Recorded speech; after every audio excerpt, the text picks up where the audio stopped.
it is, I just want you to know that I am so deeply grateful for you.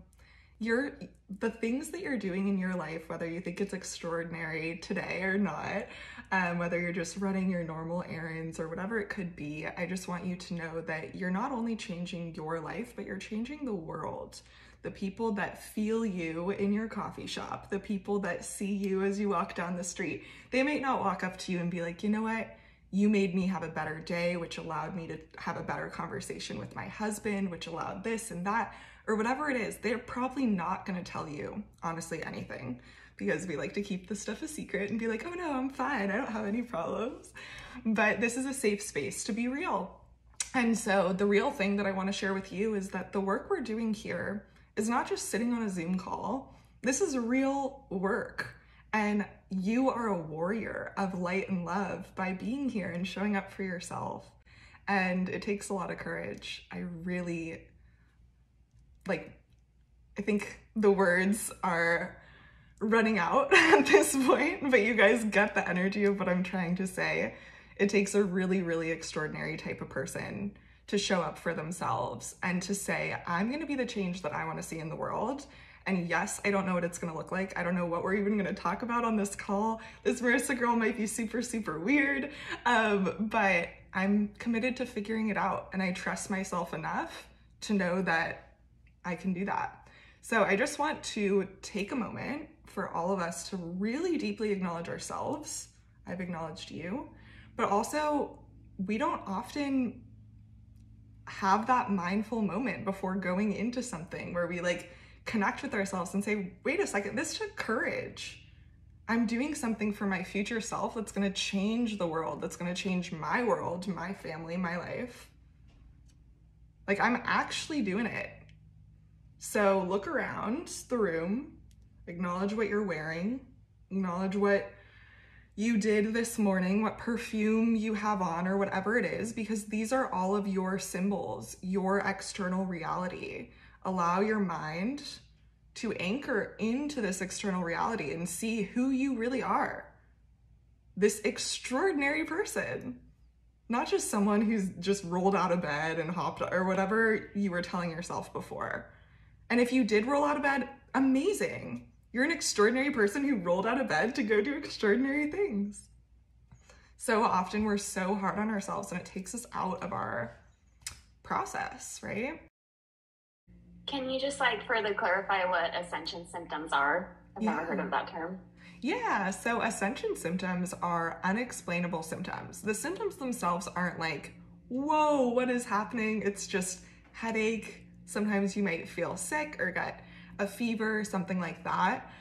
For myself personally, I've gone through more spiritual awakenings than I can remember. I've done over 300 past life regressions, so it's been a lot of energetic upgrades.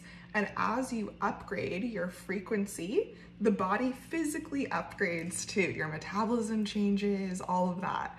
So as your nervous system and your body systems change, you might notice some symptoms that you're wait a second, I'm suddenly super tired, or I'm suddenly super energized, or something's happening that I'm struggling to make sense of right now. So when we can't make sense of something, we call it an ascension symptom. What that does is, in the spiritual world, it's okay, categorizing it as an ascension symptom, we know it's part of this phase of evolution, we know it's going to pass. And it's not oh no, I have a headache, I'm experiencing chronic migraines, I need to go to a migraine 6-month immersion, inpatient treatment, or something like that. And if that is the case, of course, feel the freedom to go do whatever medical things that you need to do. But often with ascension symptoms, they'll be really, really intense and then they'll be gone in an instant.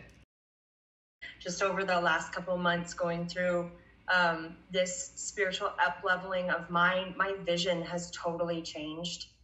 And my mom is stressed about it. So I'm going to go see an eye doctor to appease her, but all sorts of different things seeing static, seeing creatures that are not there, seeing the table breathing, seeing stripes for no reason, all these things. It's getting to be kind of a joke in my house. What is Myra seeing today? So I'm just curious to see if you've ever heard of that. Yeah, so as we ascend, as we spiritually awaken and our soul becomes more and more at home within our body and within this earth, our psychic gifts turn on. Psychic gifts are not like, ooh, one person is like the most powerful person on earth and has all these gifts that other people don't have. Every single human has psychic gifts. They're within our DNA, our environment, the toxins in our environment, and the low frequency emotions that we have and all of that. It keeps our frequency low. It keeps the psychic gifts off. I talked a lot about this in my live stream and where my psychic gifts were suppressed and then turned back on. So psychic gifts, for the people that are like, this is getting too spiritual, every single person has a gland within their brain, the pineal gland. This gland is known as the seat of the soul across all ancient history. I have a course on this called the Third Eye Activation course, if you want to learn more about your brain and everything. So as we go through healing, what you're doing is you're creating neuroplasticity. You're literally changing the structure and function of your brain. This allows you to access your brain as it was divinely designed. So that's why healing delivers much higher levels of pleasure and joy and happiness and clarity and creativity and inspiration and all of this stuff. But with that means that your brain is kind of like on supersonic mode. All of these practices, the mindset practices, are so useful and necessary because as your brain, like I went through a recent up level where my thoughts increased by 2x or maybe even like 10x. So all of the mindset practices that I have been using, I have to use them way harder during that little period in order to help my brain be grounded and centered in myself. The body's gonna change, the brain is gonna change, the way we see the world is going to change. Like physically you might see stuff, and that's why these environments are so valuable, because sometimes people go to an eye doctor and they're like, I'm seeing tables breathe, and they go, okay, you need to be in a mental ward or something. And the truth is that your pineal gland is actually just activating. You're experiencing neuroplasticity in a way that your brain has never experienced before. And it's really new. Over that first year, the psychic gifts, the new brain patterns, like they figure themselves out naturally. All you have to do is continue to show up for yourself, continue to stay rooted in your soul, who you are, your light, your love, the vision that you have for your life and for the world, and you are perfectly set up to win. How can we navigate all these topics at once? How can we make strides in all of these things?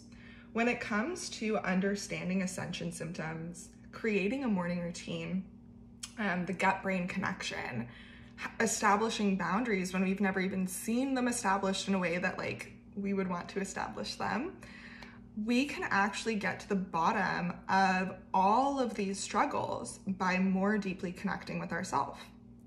All of us have our inner intuition. Deep inside, we have our internal compass that is guiding us, that knows what is in our highest good and what is in the highest good of all. It keeps both of those things in mind. This thing is called the higher self. A few of us have mentioned it here. And there's, in the reading list, all of the books are designed, or they're curated in order to support you in building a relationship with your higher self.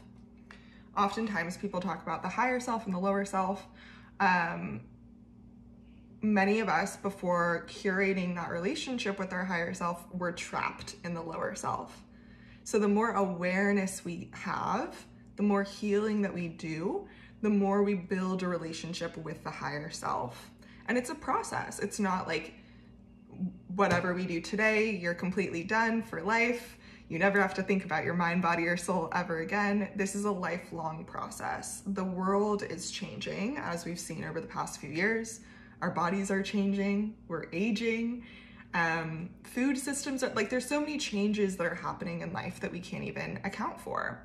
So how can we stay centered and grounded through this internal shift process and all of the different external shift processes that are happening?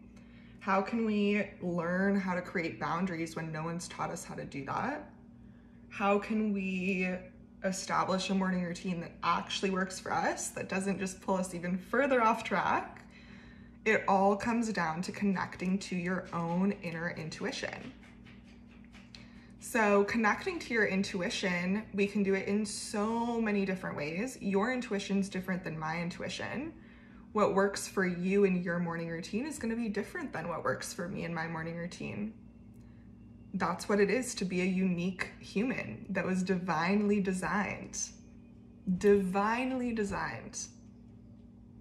Your path of divinity is different than Myra's path of divinity or Olivia's path of divinity. Everyone's path is going to be a little bit different. And we can all walk together and we can share with each other. Like, I can text Myra one day and be like, hey, are you reading this book in the morning? How does it make you feel? And she could say, you know, I actually like reading that book at night. I don't like reading it in the morning. It makes me stressed in the morning. And I go, maybe that's my path of divinity too. And I can implement that. So we can learn from each other. Let's abandon from here on out the like lone wolf solo mentality that the Western world gives us, that we're meant to just figure all this stuff out on our own. We don't have to do that. There's books available, there's communities available, there's people available, and beyond all of that, you're available. So the more that you learn how to speak the language of your body, the more that you learn how to master your own energetics, the more easy all of these things are. I used to be someone who's very, very type A. I would do all this, I started personal development research when I was 10 years old because I was forced into anger management.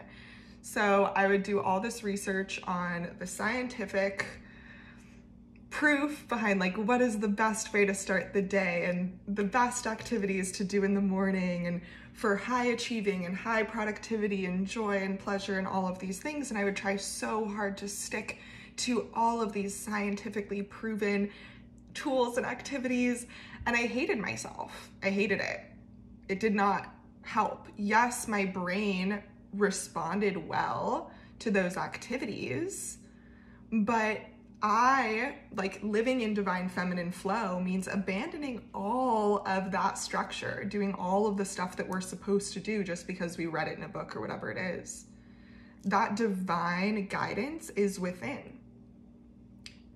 There was a certain point in my spiritual awakening where I stopped looking at what other people were doing because I have that divine guidance. I wake up in the morning and my internal higher self says, ooh, let's do this beautiful dance to this specific song and light this candle and this. I know exactly what to do. And I have the best day ever. And that is available to you as well.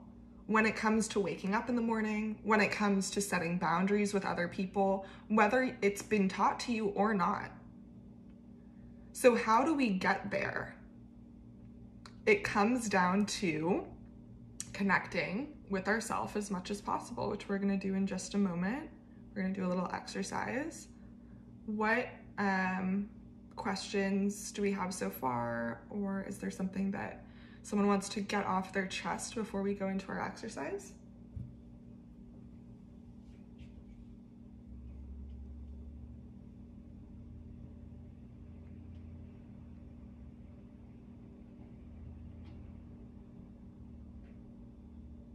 Everyone's writing, thinking, buzzing.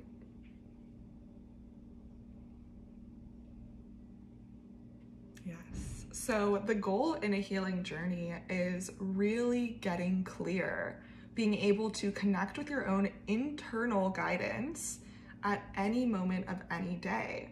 We've talked about this as well when it comes to boundaries and feeling like I wish I just had the space to like recenter, reconnect with myself before going out and going back into my people-pleasing habit or whatever it could be. So getting back to the self, that's what we're gonna do today. Wherever you are, whatever you're doing, this isn't a huge deal. You don't have to go light candles or anything like that. You can do that if you want to, but connecting with the self can be something that we do a million times a day. The first few times that we do it, it might feel a little bit more intense, but eventually, the more we practice this, the more it will be like every other breath. We reconnect with ourselves and just feel centered and grounded. And that's a process that you're gonna start practicing right here and right now. So allow your spine to be fully straight up and down, going from the base of your pelvic bones all the way to the top of your head, crown chakra. And allow your spine to lengthen here, not curled over, slouched, fully lengthened, fully straight. You can close your eyes to help yourself envision your spinal column just almost like a straw, flowing straight and strong through the body. Good. And then we're going to take a deep breath in through the nose and out through the mouth.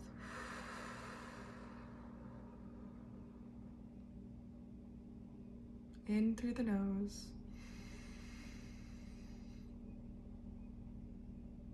And out through the mouth.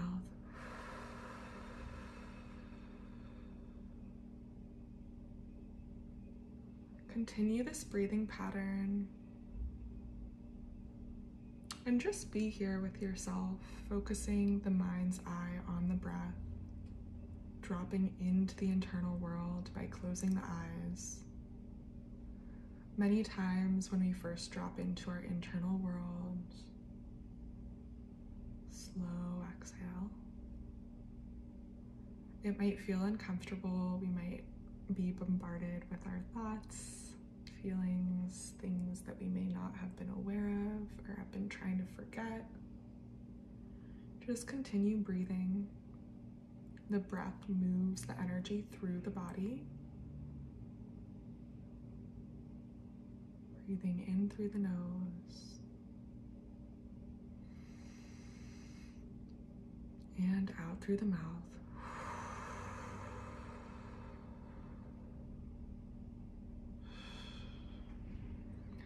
Fully emptying the lungs with every exhale.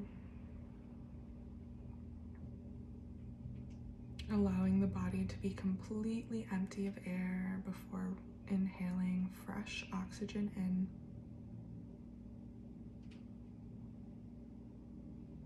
And just continue this exercise, feeling the breath looping in and out of your auric field.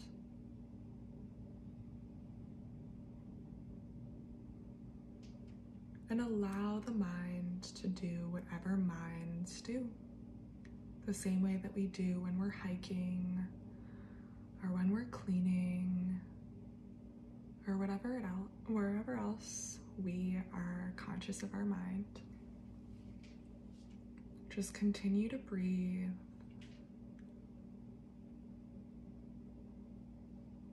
Good. Really, really good.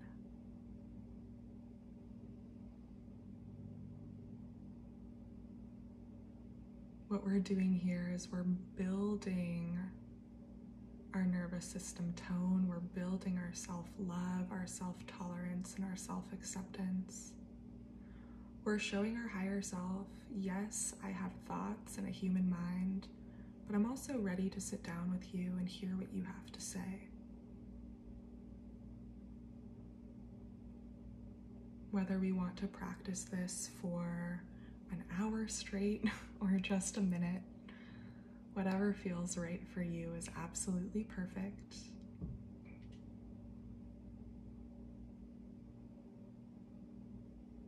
And the more we practice being with ourselves, the more we'll learn the language of our body, our mind, and our soul. The more we'll be able to decipher between the voices of our higher self and our lower self. The more we'll be able to see where our impulses come from.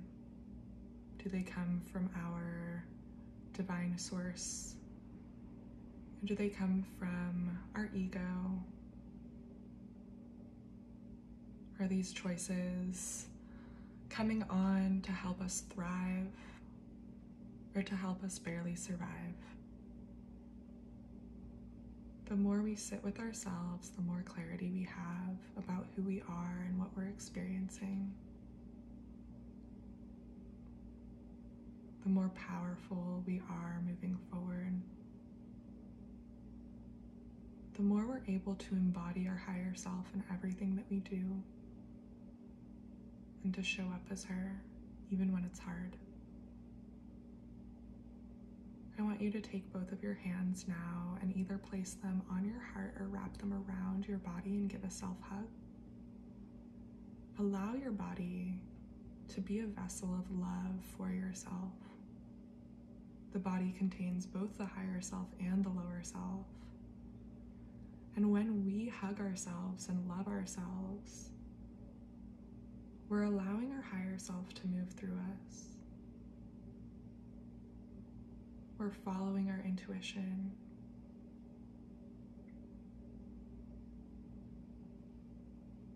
Big exhale, releasing self-judgment.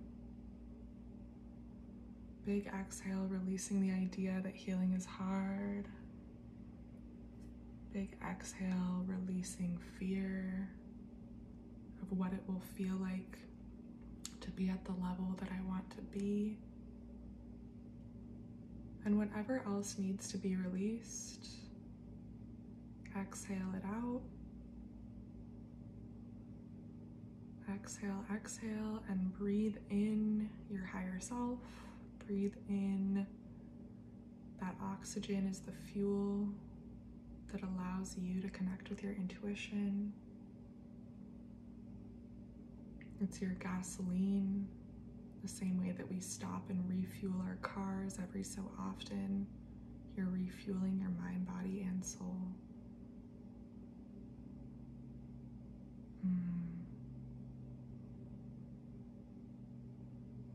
Take a big, big, big exhale. Inhale in through the nose and an audible exhale. Ah.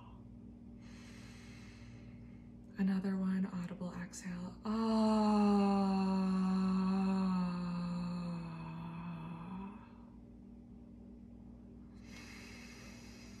Last one. Ah. Full release. Feeling the vibration of sound vibrating out through your bones, through your chest, through your body. You can continue humming if you have more energy to release. Good. And coming back into this present moment, gently, gently, gently opening the eyes, allowing them to flutter and reminding them of who we are. Allowing the hands to return back to a natural resting position, or maybe keeping them in this self-love. And just notice how simple, how easy it is to quantum leap into levels of self-love and then just go right on into your day. It can just be a part of what we do. Just breathing a little different, sitting a little different. That's all it takes. And then going right back into our activities, our life, our tasks, but with a new energy inside. Not only a new level of love, a new level of self-esteem, because now we're on the other side. Now you're someone who would sit with yourself and show yourself, I'm committed to you, even if it looks a little weird or feels a little weird or requires me to be on a Zoom call on a Thursday. You did it. You quantum leapt.